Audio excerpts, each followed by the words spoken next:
keep them running. So this is the last year of the single overhead cam 4-cylinders before they went to the dual overhead cams. So let's see if it'll turn over. All right, that's perfect news. Now on to the fuel system. Get the petcock taken off, then we can start looking and getting the gas tank off. And yes, Kickstarter. Oil tanks were separate on these motors, so keep that in mind. The air box is going to be one of the trickier bits to get off. I actually removed my electric just so I'd have a little bit of extra space. You can also loosen up your oil tank. It's also helpful. These little boots right here are the main problem with these carburetors. To get them off and get them back on again, they're going to be warped and hard. So I'm just telling you right now, go ahead and buy some. It's the best advice I could give you. Now let's get the carbs off.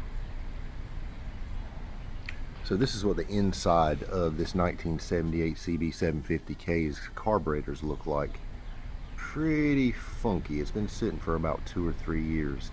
So basically you have your air mixture circuit right here. This is your primary jet or main jet, and this would be your idle circuit. So we'll just keep digging into it. So this little air mixture screw is going to come with a spring, a small washer, and sometimes a little rubber O-ring. So just make sure you get all the parts out before you start blowing into these carbs.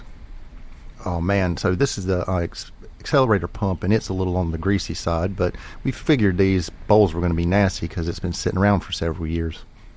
Be careful taking these things apart. When you can use a wrench, please do, because you'll strip these brass pieces. And on another note, looks like that clutch cable is a little too close to the header. Remember to stay organized. This is your float valve, and the spring inside of it moves. That little valve on top moves. These are your main jets. You definitely see how nasty they are, so they weren't letting much fuel flow. And the carbs are starting to look a little bit better, so let's see what the tops of them look like. These are very simple. There's not a lot going on up here. You just kind of take these caps off and oil the moving parts in there, just because they haven't moved in a while. Someone decided to put a hose clamp down inside between the carburetors, so that wasn't really smart. And again, just these hoses, I cannot emphasize enough, or these little connectors, these are going to be the bane of your existence. Replace them, they're cheap. Again, guys, thanks very much for another short. I'm trying my best. I talk a lot, and trying to tune down to less than 3 minutes is becoming a challenge, so I appreciate it, and keep them running.